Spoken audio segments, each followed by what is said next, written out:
What's up, everybody? Jimmy Faluca reporting with Frank. Frank, how's it going, pal? We're still kicking. Yes, we are. Forgive my Bela Lugosi icon, but I'm kind of sick and I look like shit, and more than usual. But I really felt compelled to do this episode with Frank because we're going to be talking about one man tonight, and it's the man that is going to be main eventing his second straight WrestleMania, and that's Roman Reigns. Now, first, I'd like to offer my opinion on the guy, and then I'd like for Frank to do the same, and then we're going to get into the real discussion here. I am a fan of Roman Reigns. I like the guy. I think he's a damn good athlete. I think he's got a good look. I think the legacy of his family comes into play. He's a Samoan, so he's a naturally tough bastard. I think he can be a great main event level star for the long haul. I think that he has all the intangibles to do it. He's got all the tools, and I think that he's been dealt a bad hand in terms of booking. Frank, what is your opinion on Roman Reigns?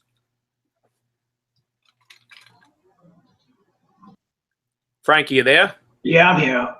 Yeah. So did you get all what I just said? Yes. All right. Now, what is your opinion on Roman Reigns? You can hear me? Perfectly. Clear as crystal. Okay. Well, let's turn the clock back to 2013 when the Shield debuted. Obviously, from the get-go, all three guys were stood out, and the future was right before our eyes. WWE chose Roman Reigns out of the three to be the future of the company, to replace John Cena. And probably since the mid 2013, early 2014, we saw the writing on the wall that he was going to be the guy, the golden boy, as we call him. And he was a little green, it's not his fault. Only had wrestled for a few years, but he had the potential. And then he got hurt towards the end of 2014, which might have been a good thing. He had an awesome performance in that first Rumble where he eliminated 12 guys. It was 12. Yes, 12 is the official record now. It was formerly Kane's record, and right. Roman Reigns broke it, and he was over after that. It wasn't just the Shield, because if you remember at that time, the Shield was cooking, man. Right. The WWE without the Shield, 2013, 2014, I dread what the WWE would have looked like without those three guys. All of them. All right. Three of them were talented. Right, but right after that Royal Rumble, something happened where it just became apparently clear to the fans that this guy was going to get the Cena booking.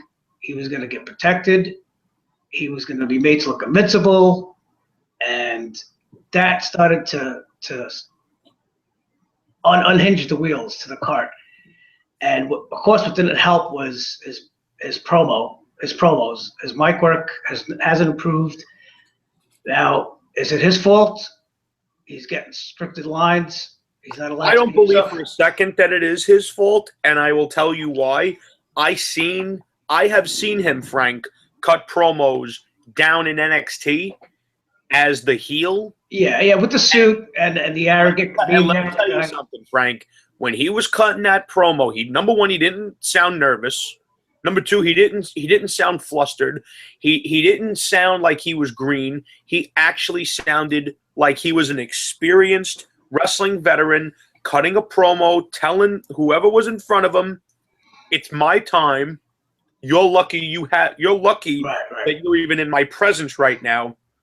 And he looked like he believed every single thing he was saying. It wasn't like that 20-minute promo that he cut before Hell in a Cell with Bray Wyatt, where he was giving a history lesson about, how it started and all that. Because that, I didn't buy it for a second. But that short promo he cut down in developmental was better than any promo he's cut since he's been on the main roster. Yeah, it's a little bit charismatic. But, it's that, even that character is a little bit cookie cutter, the arrogant jock in a suit, But it's 10 times, 100 times better than what we've seen out of him. But let's get back to 2014. Daniel Bryan, you could blame him for stopping the Roman push. It had to be done, but Roman wasn't ready, to be the top guy. Everybody has to realize the top guy. What happens the night after the big pay-per-view? The top guy has to go out there with the belt and has to open the show and cut the promo. All eyes are on him. It takes a lot to make that work, and I don't see that happening with him. And neither do the fans. After WrestleMania 32, let's say he does win. Let's fast forward to Monday night when he opens the show. And then the Authority comes out. He comes out and he gives the monologue. He's going to start boring people. People are going to start booing him. They're going to start chanting stuff. Is he going to be able to handle that? I mean, one thing I will give to Cena, even though he does get booed and he's not over, he knows how to maneuver and not get flustered. At least he'll grimace and he'll put on that fake smirk, but he knows how to maneuver. If anything, that infuriates me even more, because if you're a baby and the fans hate your guts and you're grinning at them, to me, that's basically you turning around and saying, yeah, you guys can hate me all you want, but what you think doesn't matter because I'm still doing my thing and nothing you can do is going to change that. That makes me angry. Now, but at least he's maneuvering. He's swimming in shark-infested waters, and he's maneuvering. He has his tricks. He goes to his bag of tricks where he panders to the crowd, and he starts mentioning things that everybody likes. Yeah, but only the foolish buy into the pandering, Frank. Right, but it makes him survive. He doesn't fall flat on his face. He's you know what I'm saying? I don't think Roman could survive that with people chanting and booing. Like, I remember, what was it, one promo when he was cutting a promo on Bray Wyatt and the fans are chanting boring, he got flustered. And that's here's my thing with him. Here's my thing with Roman. Number one, I feel sorry for him because number one, it's not his fault that he's being put in this position. Because if you're put in the position to be in the main event, you're not going to refuse it. You're not going to give that up for someone else who would. You'd be stupid to. That's number one. Number two, the way they are, I believe truly, I don't believe that the fans hate Roman Reigns. See, I believe that there are fans that hate John Cena. They hate his guts. And the reason they hate his guts is because he is put in the position he's in and he chooses to go along with it, and he has the power to do something about it.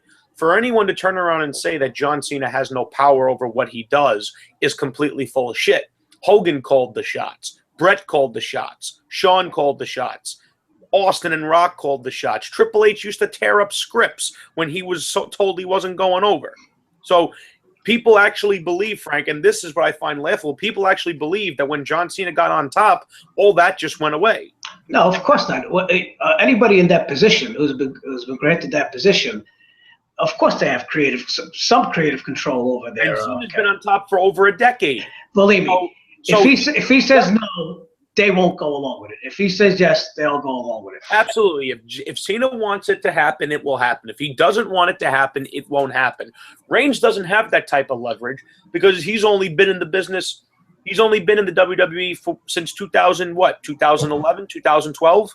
I think they debuted in November. In Survivor Series 2012. Right. So he hasn't been here that long. I agree 150% with Jim Ross in that Reigns has all the tools to be a top guy, to be the top guy, but he's miscast. He should probably be a villain. Because now he could have been a babyface that is massively over, but of course the WWE felt the need to operate under the mindset that they always operate under. We know better than the audience. We're going to do things our way. And that's the thing. The WWE is almost equivalent to that of petulant children, that they would much rather fail doing things their way than succeed giving the audience what it is they want. And the perfect example of it is Roman Reigns. First of all, the booing with him didn't start until the Rumble, the road to the Rumble in 2015. That's when it really. And the reason it started wasn't just because of Daniel Bryan. I don't believe it was just because of the fans wanting to see him win. Because if you actually analyze the 2015 Royal Rumble, which was a train wreck, and in many people's opinions, one of the worst, if not the worst, Royal Rumble of all time, the reason that Rumble fell flat on its face is because, and Larry put it perfectly, the WWE took every single babyface that was massively over with the crowd that night, dumped them out unceremoniously, and left Roman Reigns in the ring with the Big Show, Kane, and Rusev. Right. You know, and the interesting thing is, because I listened to an interview earlier on with Brian Alvarez and Dave Meltzer. The guy Dave Meltzer, and they said that apparently the WWE didn't think that the fans would get that angry over it. And to me, that's just the greatest example, one of the greatest examples of them being so out of touch with reality and so out of touch with their audience. Well, maybe they thought the fans would get angry, not that angry. See, the problem is they underestimated just how over certain people in that company were at the time. And yes, Bryan is at the top of that list. And like you've said many times, they never counted on him getting over. And if anything, they did everything in their power to try to undercut it and cut his legs out from under him, and it never worked. But also, it's that Rumble. The WWE showed you their hand. You know, exactly. Roman Reigns is going to replace Cena as the Superman, and we don't want to see that. That's what we've been fighting against. We don't want to see one guy be Superman and same old shit every pay-per-view, just because Cena's not the hero. We don't want to have a replacement hero. See, here's something that most John Cena defenders have failed to understand for years. They failed to understand this. You've seen it with plenty of guys. I don't have to name them. You know them by name on every page you and I have been on. What they fail to understand is, see, now with me, it's different. I personally hate John Cena as not just a performer, but as a man. I hate his guts. And the reason I hate his guts is because of the philanthropy, the using of the troops and of the children as human shields like a fucking politician would. And speaking as someone that has worked with sick and dying children, I take exception to that. And that pisses me off. Because if you have to sink to the levels of using children to get people to like you, then that makes you a low-life piece of shit. I could care less. Now, granted, are the kids happy when he goes over to them and smiles at them and, you know, stands with them on television? Of course those kids are happy, and God bless them. I'm happy for any kid that can have their dreams come true. But the fact of the matter is, and I'll use this as an example. You remember when Brock Lesnar did the unthinkable and broke the streak, right? Mm-hmm. Who was his first target after that? The WWE champion at the time, John Cena. Right. He then proceeded to annihilate him at SummerSlam. Now, Brock Lesnar was the equivalent to Bruce Dern when he shot John Wayne in the back. Right. Why is it that Brock Lesnar, the guy who basically murdered The Undertaker, was getting cheered for annihilating John Cena in the manner that he did? Because people wanted to see him annihilate John Cena. There you go. Now, what did Cena respond with when he came back to cut a promo with Paul Heyman? You know what he said in his promo? And when I heard this, I came this close to hitting my television with my remote because I missed. He actually turned around and said, he looked Paul Heyman right in the eye after talking about Brock Lesnar, "I had a 9-year-old Make-A-Wish this morning." And I'm saying to myself, you motherfucker, you just can't help yourself.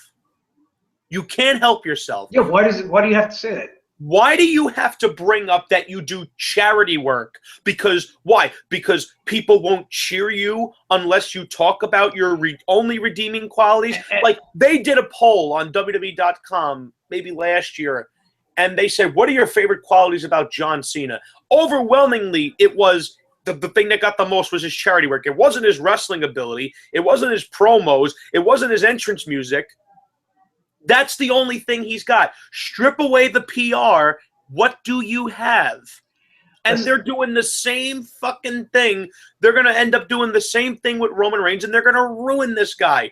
And to put a lid on this, what the John Cena defenders have never understood, what guys like myself, guys like Frank, guys like Joe Calabrese have brought up, guys like Nick Perkins has brought up, guys like Lobo on the page has brought up, so many guys, Steve, Ray, Jay, all of us have all brought up, when you make only one guy matter, it's no different than, I hate to say it, but Superman.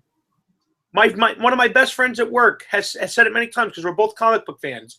Superman makes the entire Justice League irrelevant and useless, because if you have Superman, what is the point in having everybody else? He's super intelligent, similar to that of Batman. He's super fast, similar to that of the Flash. He has super strength, similar to that of 90% of the Justice League, but he's overblown. Yes, but the difference is they have weaknesses. He has weaknesses in the DC universe. The kryptonite. Batman has a kryptonite gun that could kill him. So he's not indestructible. No, he's not indestructible. No, but they book. See, but the difference is they book. And Superman has lost fights several times, 100% clean with no excuses, no interference, no shenanigans or bullshit. He's been killed. Exactly. If you look at the Doomsday fight, where it was the highest selling comic. Why do you think it was the highest selling comic in history? Because there are people that wanted to see Superman get killed because they were different. Tired of him. It's something different. That's why the Superman vs. Batman movie is going to be a hit, because Batman is going to do damage on Superman. You're going to see Superman vulnerable. Yeah, and the type of booking that is behind someone like a John Cena has no vulnerabilities, and that's what the John Cena defenders have never understood. Do you understand why people like Frank, guys like myself, and the guys I just mentioned can't stand his booking? Now, look, you said it best. Go back to Hulk Hogan. Every time he fought a Monster Hill, King Kong Bundy splashes him, breaks his ribs before the match. Hogan is spitting up blood, spitting up saliva. Earthquake splashes him. Andre the Giant rips the cross off him. Ultimate Warrior, Papa Shango. Ultimate Warrior technically is the only one that actually beat Hogan 100% clean in time. Macho Man. Macho Man, please don't even get me started on that. No, I'm saying Jake the Snake makes the Colby. Hogan and Jake were supposed to have a feud, but when Hogan got dropped with the DDT, the fans cheered and they nixed the feud. Right. But do you see the pattern? Even though these guys were the hero, they were the top guy, they looked vulnerable, and the fans had empathy for them because they were hurt. Hulk Hogan, again, how many times? Before every feud, the Monster Hill would hurt him and destroy him and send him to the hospital. Against Sergeant Slaughter, threw fire in his eyes. He blinded him. Please, Hogan had the story of a lifetime when he was going up against Sergeant Slaughter. Right. You know, when Sergeant Slaughter was the Iraqi sympathizer and the WWF champion. See, people wanted to see Hulk Hogan kick the shit out of Sergeant Slaughter. The exact antithesis to what we saw at SummerSlam 2015. He showed vulnerability during the feud. Sergeant Slaughter threw fire in his eyes, blinded him. When have we seen a feud with John Cena, with Roman Reigns, where before the big match, they get hurt? The only time we saw it was a couple weeks ago when Triple H broke Roman Reigns' nose. And the funny thing is, when Triple H beat Roman Reigns up, he got cheered. Yeah, he got cheered. And the week after, when he beat up Dean Ambrose, he got booed. Right. If that doesn't tell you, because that was a little too late. They should have had Reigns getting bloodied or pummeled a year ago. See, what I don't seem to understand is how the fans are getting blamed for all of this. The fans are the ones that are getting blamed by a lot of these WWE apologists that are just incapable of seeing the bigger picture. They're incapable of seeing the forest for the trees because they have so much blind faith in the WWE and their booking decisions. Let me put it to you this way. To anyone that has ever studied the human condition and applied common sense, which Frank and I both know we've encountered too many people, especially when it comes to wrestling, that have absolutely no common sense whatsoever. And they absolutely refuse to even fathom anything different. At least look at the other side. Yeah, they don't even want to even give it a chance. When you tell the audience who they're supposed to like, you're not going to get a good result. The best example I can give of that are two guys. You may have heard of them, The Rock and Stone Cold Steve Austin. Okay. The WWF in 1997 was getting their asses kicked in the ratings, similar to now, how their ratings are in the shit can. The Rock was Rocky Maivia, smiling, waving at the crowd, and the crowd resented that because they knew it was bullshit. And they would chant, "Die, Rocky, die." Now, Stone Cold Steve Austin, on the other hand, was the badass villain. That was just the coolest guy in the room.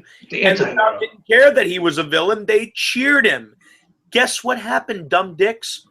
The Rock ended up Rocky Maivia turned heel and became The Rock, and Stone Cold Steve Austin ended up becoming the greatest anti-hero in the history of the business, arguably the biggest star in the history of the business, because why? They took what the fans felt about the guys they were portraying, and they used it to make money. And Frank, please explain to our audience, how much money did The Rock and Stone Cold Steve Austin make the WWF organization? During that time, WWE was a cash cow. Plain and simple. Would Stone Cold Steve Austin and Rocky Maivia have done the same thing? With Stone Cold continuing to be the villain and Rocky Maivia smiling and waving at the crowd? No. It's the same principle, people. It is the exact same principle. You're trying to make Roman Reigns the next John Cena when you should be trying to make him the first Roman Reigns. And the perfect example of it is TLC 2015. He loses to Sheamus, and then he proceeds to just go batshit fucking crazy Samoan wild man on everyone. And holy shit, he got cheered. Right. Now, here's the thing. They don't even have to turn Roman Reigns heel. They can make him a tweener. They can make him the anti-hero. That could work. Because fans are sick and tired of these cookie-cutter baby faces. I mean, you look at a guy like Roman Reigns, and I'm not just saying this because he's a big guy.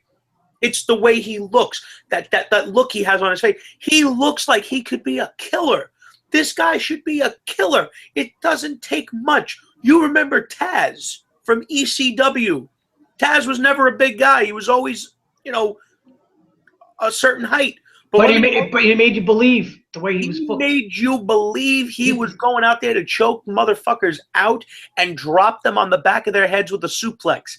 He started off as a heel, as a guy. He was like a thug. And guess what? He became so badass. He became cool, and he ended up becoming one of the best, to ever come out of ECW.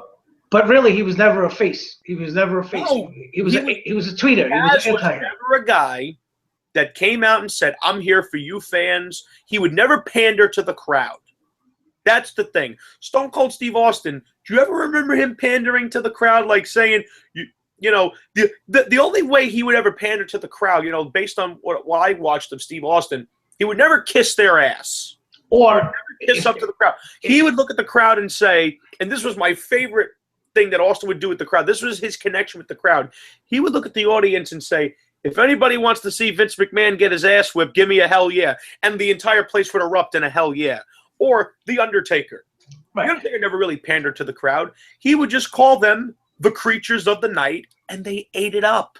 He wasn't kissing their ass. Right. He was establishing that they had a connection, and the fans did the rest on their own. Taker never came out and said, "I'm here for you people. I'm here to defend you." Because that's bullshit. Now look, take those three guys. Well, four guys.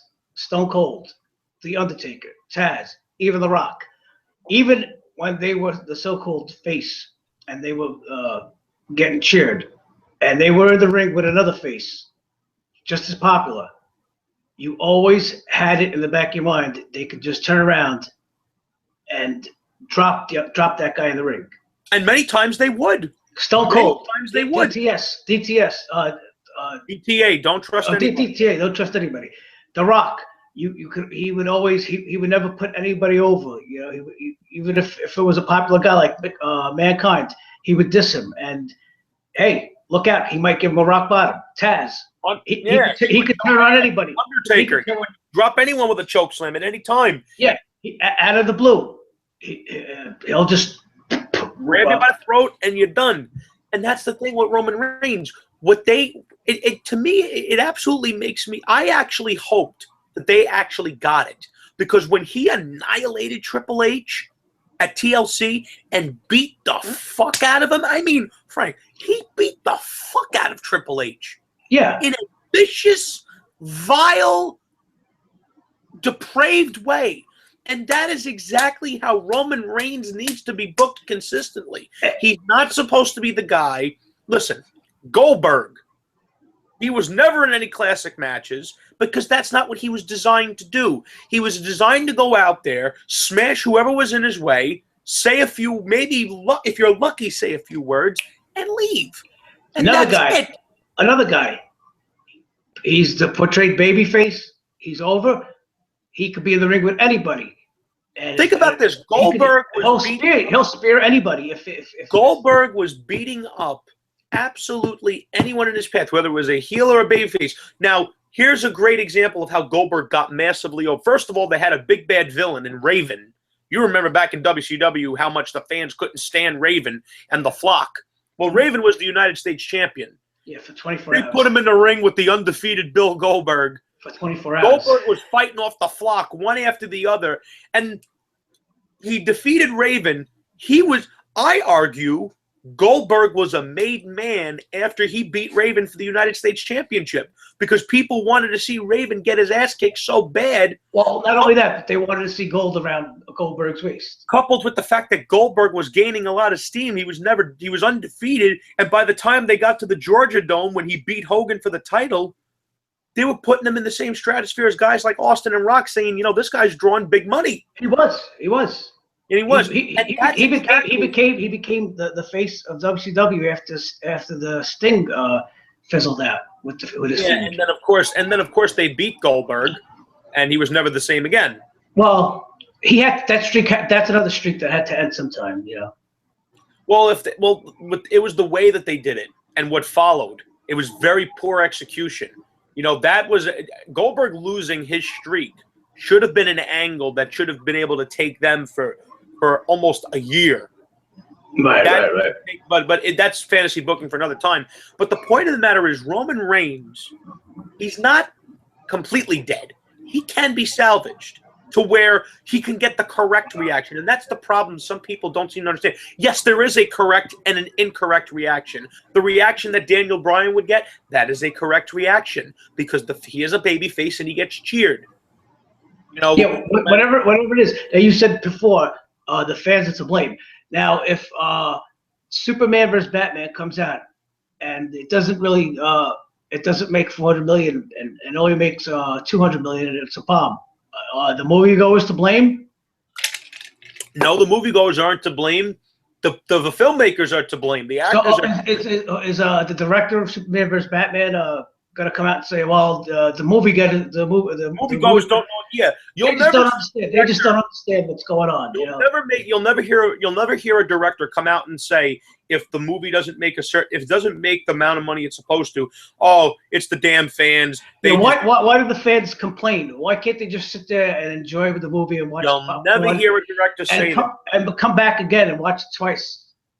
Exactly. You never hear that from a director, and that's what I find. Or we could go with the example of I don't know, your favorite music artist. If they put out an album and the people don't like it, they're gonna come out and say, well, they just don't get it. No, the album was a dud. It's a dud. Professional wrestling is the only business I can think of that outright insults their customers, and then they wonder why their ratings are in the shit can and why they had to go to a network because their pay-per-view numbers were in the shit can along with their ratings. Any wrestling promotion, you can't have the fans lead you. The promotion has to lead the fans. But the fans are not supposed to run the show, but you are also not supposed to completely disregard who they are reacting to. At a certain point in time, when you get a strong, significant, consistent reaction, you hear what I said? A strong, significant, consistent reaction. That means over and over and over, you're getting the same strong reaction. You have to think on the fly and adjust. And they haven't been doing that. And I dread WrestleMania 32, when it's going to end with Roman Reigns leaving as the babyface champion. Listen, that's not going to be good. Maybe that's what's needed. Maybe that's what's needed. Maybe he needs to get booed at a WrestleMania 32. Maybe he needs to show up on Raw the following Monday night, and when he opens up with his monologue, gets booed. Maybe that's what's needed. That's where I think they went wrong with Roman Reigns, Frank. They tried to book him like Cena, which was the wrong thing to do. Instead of booking him like as if 12 years of that wasn't enough. Yeah, exactly. And that's something that most of you who defend the WWE on a consistent basis will never understand. There are many of us who have been sick of the John Cena character since 2006. And let's not just beat up on Cena. Even going back to Hulk Hogan. He started off. I never liked Hulk Hogan. I can't stand him. He started off in 84. He started off in the beginning of 84. By 87, 88, same old shit. We saw 4 years of it. People were starting to tire of him. Yeah, but the fans were completely sick of Hogan by 91, 92. Oh, that was, again, I'm talking 87, 88. No, he was massively over in 87, 88. Yeah, but he wasn't. People wanted to see the Macho Man. There's no doubt about it. That's one of the reasons I can't stand Hogan, because he never put Savage over. Yeah, he never put Macho Man over. The end of Hulkamania. The end of Hulkamania was against the Warrior when he lost. That's it. He should have took a year off, and that's it. But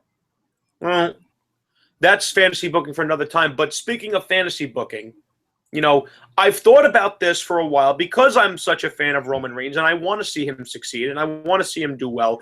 I came up with a story, Frank, that I would like to share with you and our viewers, that I came up with for Roman Reigns that would not only salvage him, but make him even more credible than what he is. You mind strapping yourself in for this one? This may take 6 or 7 minutes. Go ahead. All right. This is where the story begins. It begins at WrestleMania 32. Roman Reigns is in the main event of WrestleMania against Triple H. No doubt the crowd will be booing the shit out of Roman. He's going to look at that crowd and he's going to have a dark smile on his face. And he then proceeds to kick the shit out of Triple H. Triple H even manages to get a sledgehammer shot in on him, but Roman still beats him. Roman Reigns is celebrating, but he doesn't have the belt in his hands. Triple H is outside the ring and he's clutching the belt. He's looking at the title. He gets up. He's groggy. He gets in the ring. He stares Roman Reigns down. The referee's in the middle of them, thinking, I don't have to break this up. Triple H hands the title to Roman Reigns. Reigns thinks about it for a second. He takes the title, and then Triple H sticks his hand out to him. Roman Reigns takes his Superman glove off, and he shakes Triple H's hand. They embrace in a hug. They leave WrestleMania together. Now everyone is wondering, what the fuck did we just see? You with me so far? Frank? I'm here. All right, I just wanted to make sure. Okay, you with me so far? Yes. All right. The next night on Raw, Triple H says, when Seth Rollins went down with injury, ever since Seth Rollins went down with injury, I've been putting Roman through the gauntlet to see if he could handle it. He passed all my tests. Roman Reigns is my guy. Whether the authority wins or loses, You know, whether Shane McMahon beats The Undertaker or not, that's fine. You know, if Shane wins, the Authority's no longer in power, that's fine. Triple H can say, fine, I still win because now I'm managing the heavyweight champion of the world. So I may not be able to run Raw, but I could still stand by Roman Reigns because he's my guy. And what happens is this. Roman Reigns goes on to defeat whoever you put in front of him. You could put him against anybody because you've mentioned this before. When he wins the title, how many heels are there for him to feud with? Sheamus? Yeah, okay. Del Rio? Good luck with that. Wyatt? Been there, done that. He has nobody to work with. So he's got to work a heel because he's going to be working with all baby faces. And this is what you do. Roman Reigns defends the shit out of that WWE title. And he gets to SummerSlam in the main event where he is scheduled to defend the WWE Championship against Brock Lesnar. And the unthinkable happens. Roman Reigns not only wins, he wins 100% clean. He beats Brock Lesnar. And you can, in a way you could protect Brock in which he does the same thing that he did at WrestleMania 31, where he charges at Roman Reigns, but he hits his head on the what do you call it? The ring post, and he's split open to where Brock's losing blood. He's exhausted because he's losing all this blood. And Reigns, being the vicious bastard that he is, I would have him go hardcore Samoan on this. I'd have him biting the wound. I'd have him trying to open it up even more. And he beats Brock Lesnar. Now, why do you do this? Because you're giving Roman Reigns true credibility. He just beat the gunslinger who was a quicker draw than The Undertaker. And he's a villain. Who in the hell can stop him? And then Seth Rollins returns. What do you think Seth Rollins is going to want? He's going to want a shot. He's going to want his belt. And Triple H knows it. So Triple H turns around and says to Seth Rollins, listen, Seth, you know you're the guy I picked. But when you went down with injury, I had to go with somebody. So they could even keep them together. They could keep them together. Seth Rollins stays with them. And he builds for a while, and it builds up to Survivor Series to where Seth Rollins finally he can't stand anymore. He says, listen, and he says, Triple H, listen, I have all the respect in the world for you because you put all your eggs in my basket, but I cannot stand seeing him with my title. I never lost that title. That belt is still mine. So Triple H says, fine, Seth. This is what we're going to do. You want to challenge Roman Reigns for the title? I don't think now if Shane McMahon's in charge, I don't think he's gonna be against this because it's two of Triple H's boys against each other. So Shane McMahon then says, I'll tell you what, Triple H, this is your mess. You created it. You be the special guest referee. Now, Triple H cannot stand that Shane McMahon's ordering him around because, the bad blood that's there. But what happens at Survivor? What's Survivor Series known for, Frank? What usually happens at a Survivor Series? A swerve? Yeah, you go. Triple H pedigrees Seth Rollins at the end of that match. Roman Reigns picks up the victory. Now, I'm sure you're wondering, why would Roman Reigns need help beating Seth Rollins when he didn't need help beating Brock Lesnar? Good question. We're not doing it for that reason. We're doing it to set up for another match because this has got to keep going. And it must be established that Seth Rollins is a babyface because the money in Seth Rollins is him as a babyface. The money in Roman Reigns is him as a heel. So what happens is this. Seth Rollins is pissed that Triple H stabbed him in the back. He wants to get his hands on Triple H in the worst way. And it leads to the Royal Rumble. Seth Rollins makes a deal with the devil. He makes a deal with Triple H. And they make they have a match at the Royal Rumble, but there is a stipulation added. If Seth Rollins loses to Triple H, Seth Rollins can no longer challenge for the WWE title so long as Roman Reigns is the champion. But if Seth Rollins wins, he is automatically the number one contender and can challenge Roman Reigns at any pay-per-view of his choosing. Granted that he give at least a month in advance. So it's not like Money in the Bank. He has to give notice when he's going to challenge. I can do it at Fastlane. Triple H gets beat. And the first person that congratulates Seth Rollins on Twitter, The Rock. Triple H and The Rock end up in a Twitter war over this. And then The Rock shows up on a Raw to confront Triple H and say, okay, and he takes a shot at Triple H for making fun of the fans. Hey, you like to talk about keyboard warriors. You're not so tough now that The Rock is standing right in front of you. And then The Rock gets a pedigree for his troubles. Oh, but wait, I forgot one thing. The Royal Rumble is won by Dean Ambrose. Now think about this. Roman Reigns is the WWE champion. Seth Rollins is the number one contender. And oh yeah, Dean Ambrose is the Royal Rumble winner. What do you think we're building towards? The triple threat. There you go. The Shield. The three most important guys in that company in terms of a talent are those three guys. You can build the entire company around those three. I mean, think about this. When Seth Rollins comes back, he's going to be massively over. Dean Ambrose is already massively over. And Roman Reigns is already hated. So you capitalize on that. Now, to finish this off, this is the final chapter of this little brainstorming that I had. Triple H makes a deal with Shane McMahon. Not that Shane turns heel or anything, but he makes a deal. He offers Shane, he says, listen, you need a main event for Fastlane, I got it for you. Me and my protege, Roman Reigns, against the unlikely duo of Seth Rollins and Dean Ambrose. Now, Triple H wants this because, number one, he knows Seth Rollins and Dean Ambrose hate each other's guts, and he knows he and Roman Reigns can get along. Now, Triple H, says to Shane McMahon, don't look to put me in no match at WrestleMania because I'm done. I'm finished. I'm managing Roman Reigns because he wants to make sure Roman Reigns keeps the belt because he's invested everything in him.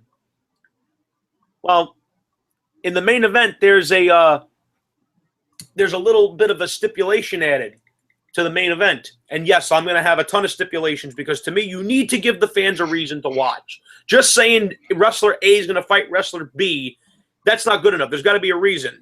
So the stipulation is if Roman Reigns and Triple H win, whoever gets pinned loses their title shot. So if Triple H pins Seth Rollins or if Roman Reigns pins Dean Ambrose, whoever gets pinned loses their title shot. All right? But if Seth Rollins and Dean Ambrose win, not only do they both keep their title shot and the main event to WrestleMania is set in a three-way, but Shane McMahon has full control to hand-pick Triple H's WrestleMania opponent. He can pick anybody he wants. And Triple H don't want Shane to have that type of power. So him and Roman kick the shit out of Dean Ambrose and Seth Rollins. I would even have J&J Security interfere to where you think they're going to help Seth Rollins, but they're really helping Triple H because he signs their checks. And just when it looks like those poor souls, Dean Ambrose and Seth Rollins have no shot, what The Rock is cooking. He shows up, the place fucking erupts. He lays out Triple H with the rock bottom, even gives him the people's elbow, and then Seth Rollins hits the Phoenix Splash for the 1, 2, 3. Shane McMahon comes out. Triple H, your opponent for WrestleMania, The Rock. Now, look at what you've got here. You have The Rock versus Triple H, which will garner attention, and you have the Shield in a three-way for the WWE Championship that will definitely garner attention. And what is the icing on this beautiful cake that I have just added? Shane McMahon says, last year at WrestleMania, Hunter, it was all about you and your protege pulling the wool over everybody's eyes, and nobody was around to do anything about it. Well, guess what? This year at WrestleMania, I have deputized a specific individual to not only be an enforcer at WrestleMania, but he is deputized for the evening as a special referee.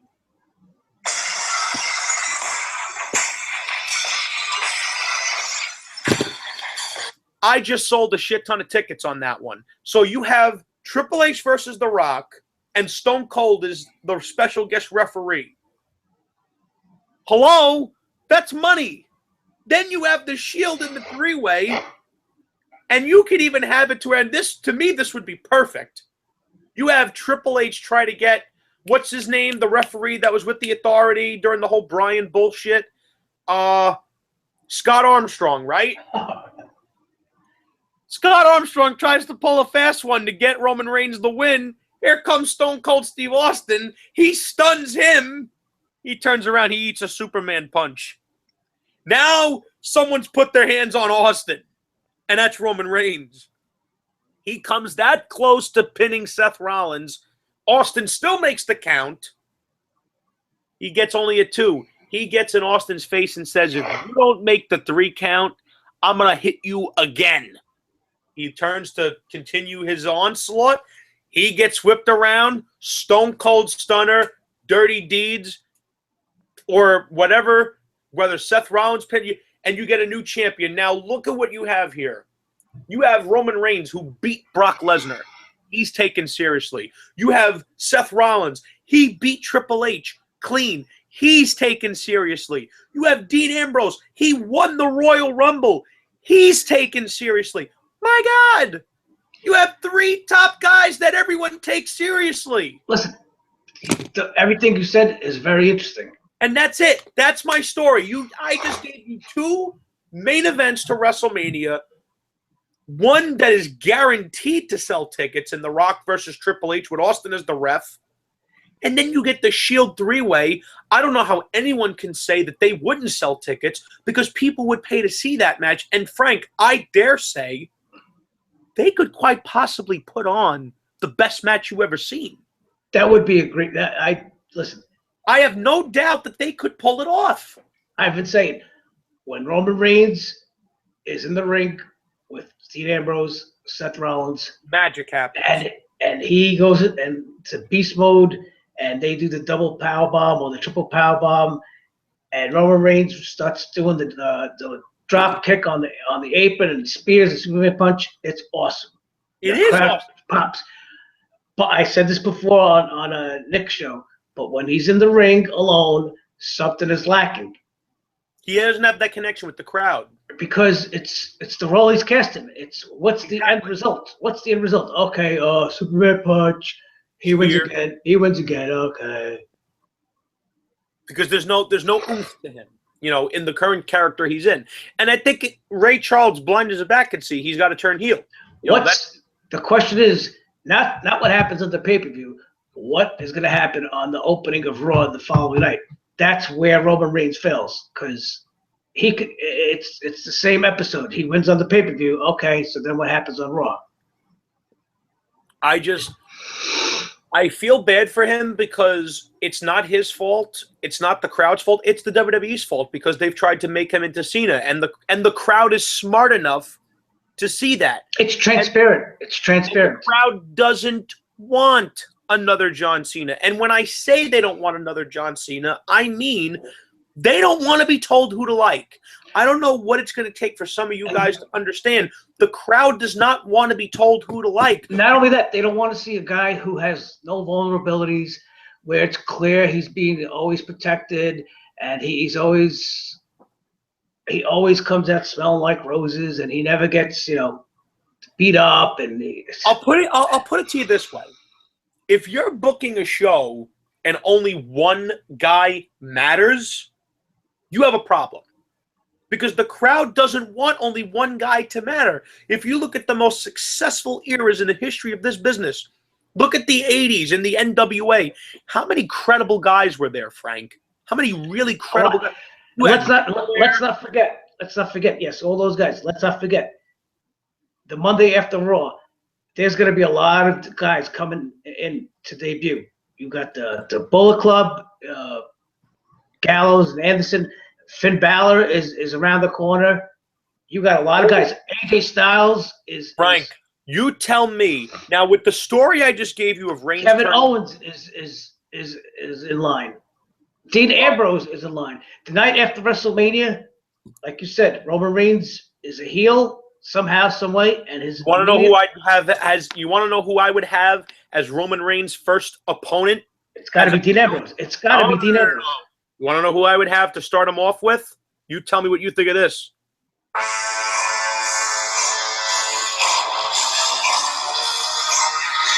Who's that? Samoa Joe? Damn fucking right. Samoa Joe's not even.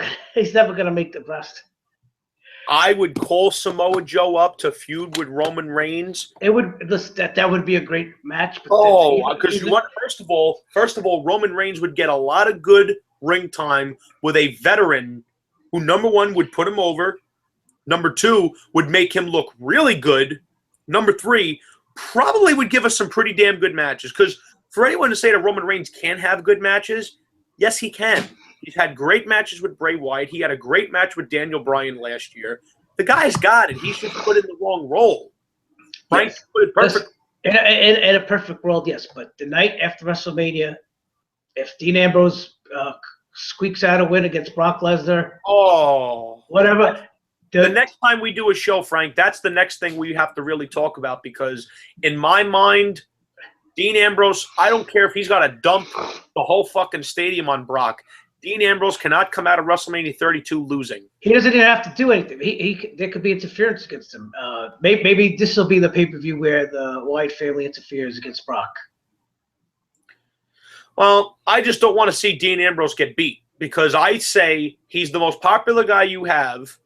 You don't want him losing. You don't want him. You need Dean Ambrose to be credible, number one. Number two, Brock Lesnar's not around that much. He can sustain a loss in a street fight that allows. Now, if this was a regular match, right, I would not be able to rationalize Dean Ambrose beating Brock Lesnar. However, this is a no holds barred street fight. Right, you could have something screwy happen. Center block, and it's legal. The Wyatt family could come in and cripple him, and Ambrose could crawl over and get the win. Pin him. But I don't think that's not how I would have it go down. How I would have it go down is I would have Dean Ambrose, whether it's a pipe, whether it's a bat, whatever it is, Brock's trying to grab him or something, and he cracks him upside his head. Brock is wobbly, and Dean Ambrose just caves his fucking head in with something, and then he hits him with dirty deeds, and he gets the win. It's not a clean victory. Yeah, anything. There could be a million finishes. I don't care what he's got to do. Dean Ambrose does not belong losing this match, because number one, Brock Lesnar can sustain a loss like that. Number one. Number two, Dean Ambrose can't sustain a loss like that, because what you're doing is, by doing that, you're telling the crowd these guys are up here, but this guy's all the way down here, when you really need him to be all the way up here. You get what I mean? Yes. They need to make new stars. Another thing about your fantasy booking before, I think Stone Cold is going to be he said on his podcast he confirmed he has a role in WrestleMania, and it's going to be part of an angle. So he may be the guest referee. Maybe that'll be Shane's ace in the hole. Well, don't forget, when is WrestleMania? I'm not even. I think it's April 2nd. April 3rd. April 3rd. See, when I don't even know the date of WrestleMania, that's how you know. So we still have 1, 2, 3 weeks. So there's going to be a lot of things that could still happen. Well, thank God we know Taker's not taking a loss to Cena. Thank God. That's one thing I am insanely happy over. Yes, I don't care who gets mad. I'm in ABC mode. Anybody but Cena. I would not give a shit if it was Shane fucking McMahon beating The Undertaker, which it will be. We don't know. We don't know that. We don't know that. But anyway, anything can happen. I guarantee you Shane McMahon's winning that match. There's no way The Undertaker's winning. I just don't know how. That's the thing I haven't figured out. I know Shane McMahon's winning. I just don't know how. I don't know who's helping. I don't even think they know until probably a week from the show. I got my fingers and my toes crossed that Undertaker will have his arms crossed, and then he's going to get whacked upside the head with a bat. Oh, I would lose my shit. Frank, if that happens, you will see me do the Shane O'Mac dance around my entire block, and I won't give a shit. Who's that? Look at that crazy guy. I don't care. I want that match. I'm being selfish. I want Taker and Sting, even though I know it's never going to happen. Well, anything can happen. Yeah, anything can happen except Jimmy getting his way, and Cena turning heel. That'll never happen. I've sailed the boat on that one. But I thought this was a good discussion on Reigns. I thought we touched on a lot of things. And Frank, I look forward to seeing you for NXT TakeOver. You will be there, correct? What is that? When is that? NXT TakeOver Dallas, I believe. Hang on. You said April 1st?